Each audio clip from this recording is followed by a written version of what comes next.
अस्सलाम वालेकुम। उम्मीद करता हूँ आप सब लोग खैरियत और आफियत से होंगे। बहुत से बच्चों ने रिक्वेस्ट की थी कि प्याज के पेपर पैटर्न के हवाले से और उसका टेस्ट जो सॉल्व करने की टैक्टिक्स या टेक्निक्स के हवाले से, तो ये वीडियो फिर उसी के ऊपर ही है। प्याज का जो पेपर पैटर्न है 100 मार्क्स के आपके पास एमसीक्यूज होंगे और 100 मार्क्स का ही पेपर होगा, ठीक है। जिसमें से फिजिक्स के जो एमसीक्यूज होंगे वो 13 एमसीक्यूज होंगे और 13 मार्क्स के होंगे। केमिस्ट्री और कंप्यूटर के भी मतलब उसके भी 13 एमसीक्यूज होंगे और 13 ही मार्क्स का उसका पेपर होगा, ठीक है। इसी के साथ ये जो सा आपके पास मैथ आ जाती है एफएससी की, जिन्होंने प्री इंजीनियरिंग की हुई है और जिन्होंने प्री मेडिकल किया हुआ है उनके लिए बेसिक मैथ होगा। बेसिक मैथ तकरीबन ऑल अबाउट आपकी 9 to 10 क्लास का होता है, लेकिन उसमें सम बेसिक पोर्शन भी होते हैं, वो आप थोड़ा बहुत देख लेना कि बेसिक मैथ क्या होता है, ठीक है। वो भी आपके पास 13 एमसीक्यूज उसके होते हैं, उसके 13 मार्क्स का वो भी होगा। इसी तरह इंग्लिश के 10 मार्क्स का पेपर होगा, 10 ही एमसीक्यूज होंगे। अच्छा, प्यास में जो ये एक तो कैलकुलेटर वो अलाउड कर देते हैं कि आप कैलकुलेटर लेके आ सकते हो, ठीक है। सबसे बड़ा डिफॉल्ट ही यही है कि वो कैलकुलेटर बच्चों को अलाउड दे देते हैं। अब जब आपके पास कैलकुलेटर आ जाता है तो एक तो ये होता है कि जब आप पेपर वो टेस्ट सेंटर में बैठे होते हो तो आप इतने पैनिक हुए होते हो कि आपको तो मतलब कैलकुलेटर ही पे आप हर चीज सॉल्व करने बैठ जाते हो। मतलब 2+2 भी आप कैलकुलेटर पे सॉल्व कर रहे होते कि क्या आएगा, ठीक है। तो सबसे बड़ी ड्रॉबैक है उनकी ना जो पेपर पैटर्न के हवाले से वो यही है कि कैलकुलेटर दे देते हैं। दूसरा ये है कि वो टाइम एक बहुत ज्यादा टाइम दे देते हैं। लेट्स सपोज आपके पास अगर 100 एमसीक्यूज हैं तो वो आपको 180 मिनट्स देते हैं, 3 आवर्स का आपके पास टाइम होता है। मसला अगर आप एक एमसीक्यूज को 1 मिनट भी देते हैं तो इसी तरह अगर आपके मसल एक मतलब 100 मिनट्स में ना आपका पेपर हो जाता है अगर एक एमसीक्यू उसको 1 मिनट दे देते हैं। जो बाकी 80 मिनट बच जाते हैं, बच्चे उसी पैनिक में कुछ बच्चे आते हैं यार बड़ा टाइम है, वो टाइम है, वो टाइम है, तो भाई आराम आराम से खा रहे होते हैं, एंड पे 50 एमसीक्यू रह जाते हैं, 20 मिनट रह जाते हैं। अक्सर केसेस में ऐसा होता है, ठीक है।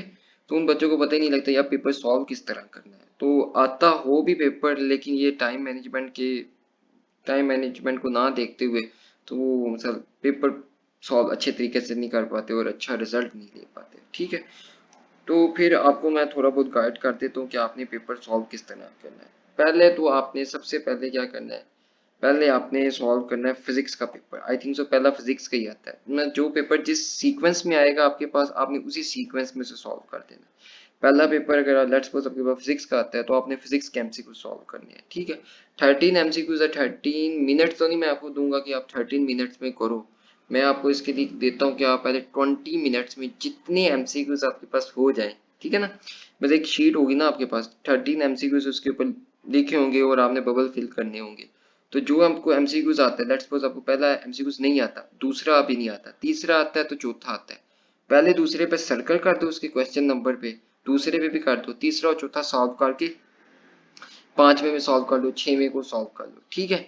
इसी इसी सीक्वेंस में आते आगे चलते जाओ। जो एमसीक्यूज नहीं आ रहे उसे छोड़ दो, उस पर टाइम नहीं खर्च करना। जितने एमसीक्यूज आप सॉल्व कर सकते हो पहले 20 मिनट्स में आपने वो एमसीक्यू सॉल्व कर लेना है, ठीक है। फिर इसी तरह आप केमिस्ट्री के पोर्शन पे चल लो, केमिस्ट्री का भी यही हिसाब करो, पहले 20 मिनट्स में आपसे जितने एमसीक्यू सॉल्व हो सके। जैसे आप देख रहे हो कि अभी आपने मतलब 25 एमसीक्यू सॉल्व किए और वहां से 20 मिनट हो गए हैं, तो आपने ऐसा कोशिश करना है कि आपने 1-2 मिनट में वो 30 एमसीक्यूज को पढ़ के चले जाओ। मतलब 13 एमसीक्यूज जो केमिस्ट्री के होंगे वो दे के जाओ इन 20 मिनट्स, ठीक है। फिर मैथ आ जाता है, मैथ का भी यही कंसेप्ट है कि आपने ये करना है कि 20 मिनट में आपने कोशिश करनी है 30 एमसीक्यूज मैथ के देख के जाओ, बेसिक या मैथ जो भी चीज हो, ठीक है। उसे 30 एमसीक्यूज को अच्छे तरीके से देखो और जो आते हैं उस पर टिक, अभी बबल नहीं फिल करने, अभी आपने आंसर शीट के ऊपर ही मतलब जो उसका करेक्ट आंसर होगा उसके ऊपर ना टिक कर लेना, ठीक है। इसी तरह इंग्लिश में आपने एटलीस्ट 5 मिनट देने हैं 10 एमसीक्यूज को, ठीक है। अब आपके 20, 20, 16, 70 मिनट्स हो गए होंगे, ठीक है। अब आपने क्या करना है, आपने अब एक दफा से दोबारा पेपर पढ़ना है, ठीक है। स्टार्टिंग ऑफ द पेपर से फिर शुरू कर लो। फिजिक्स के एमसीक्यूज देखो, पहले तो वो जो किए हुए हैं 20 मिनट्स में उससे भी साथ साथ पढ़ते जाओ और जो नहीं किए हुए वो भी साथ साथ पढ़ते जाओ।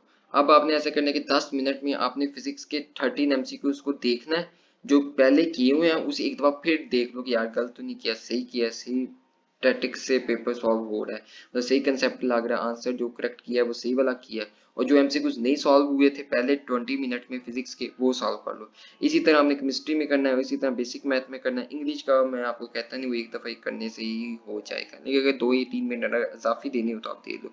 अब इस तरह आप देखो तो आपके पास एक 100 मिनट्स हो गया, ठीक है, अब टोटल 100 मिनट्स आपके हो चुके होंगे, ठीक है। अब आपने क्या करना है, अब आपने करना है कि पहले आपके पास 40 मिनट्स में ना आपने अच्छे तरीके से एक एमसीक्यू को पकड़ना है, वहां से क्वेश्चन नंबर देखना है आंसर शीट का ना, जो आपको क्वेश्चन पेपर आएगा, फिर बबल शीट पे आना है, क्वेश्चन नंबर 1 का कौन सा है, ए ऑप्शन, तो वहां बबल शीट पे भी ए जाके लगा देना है, ठीक है, देख देख के लगाना है। इसीलिए मैं आपको 40 मिनट दे रहा हूँ कि बच्चे ऐसे करते हैं कि वो जो आपको क्वेश्चन पेपर होता है वहां क्वेश्चन नंबर 2 पढ़ लेते हैं और बबल शीट से क्वेश्चन नंबर 1 शुरू कर देते हैं, और वो 1 से लेके 100 तक एमसीक्यूज लगा लेते हैं, तो मतलब वो सारी सीक्वेंस खराब हो जाती है, और जो सही होते हैं वो भी बस जो लाख हो जाएगी वो ठीक हो जाएंगे, जो गलत हो गए वो गलत हो गए, ठीक है। एक ड्रॉबैक है इस सीन में, ठीक है। अब आपके मतलब 40 मिनट में आपने बबल शीट को फिल कर लेना, वो वाले एमसीक्यू जितने आप जो आपको परफेक्ट आते हैं, ठीक है, अब वो आप कर लिया। अब मतलब 1 घंटा 40 मिनट हो गए, मैं आपको कहता हूँ कि 1 घंटा 40 मिनट तक आपके बबल शीट के अंदर अंदर एटलीस्ट 80 एमसीक्यूज आपने सॉल्व करके बबल शीट के ऊपर लगा दी हो। अब रह गए 20 एमसीक्यूज, मतलब एक से लेके मतलब 1 घंटा 40 मिनट तक ना आपने 75 एटलीस्ट एमसीक्यूज कर लेने हैं 1 घंटा 40 मिनट तक, ठीक है।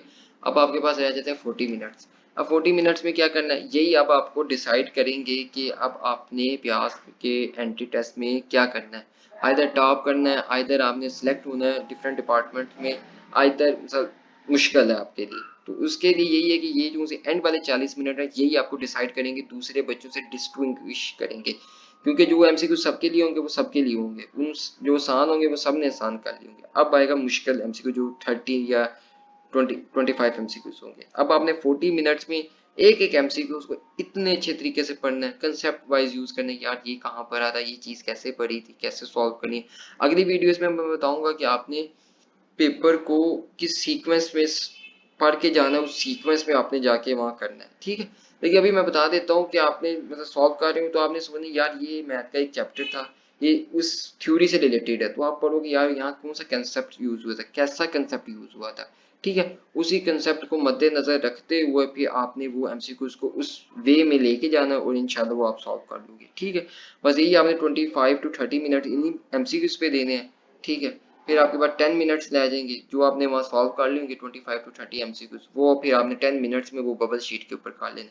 इसी तरह फिर आपका जो पेपर होगा इंशाल्लाह वो बेस्ट हो जाएगा, अच्छा हो जाएगा, ठीक है।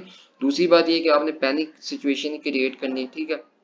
बहुत से बच्चे आपके सामने ऐसे होंगे, बहुत से बच्चे आधे आधे घंटे घंटे में वो पेपर देके जा रहे होंगे, आपको कि यार पेपर बड़ा मुश्किल है, मुझे तो पेपर बड़ा आसान लग रहा है। ये वो बच्चे होंगे सिर्फ जो बस मजे के लिए पेपर देने आए थे, वो बस वो पेपर दे के चले गया, ठीक है। और कुछ ऐसे बच्चे होंगे जो वो समझ नहीं लग रही ये क्या कैसे, पसीने छूट रहे हैं। आपने उन्हें देख के परेशान नहीं होना, आपने अपने पेपर पे बिलीव करना और अपने पेपर को ही देखते हुए सॉल्व करना, ऊपर नीचे तो देखना ही। और दूसरी बात, नकल तो किसी को लगवानी नहीं, ना करने की कोशिश करनी है, जितने आते हैं उतने सॉल्व करो, इंशाल्लाह पेपर बेस्ट हो जाएगा। ओके भाई, अल्लाह हाफिज।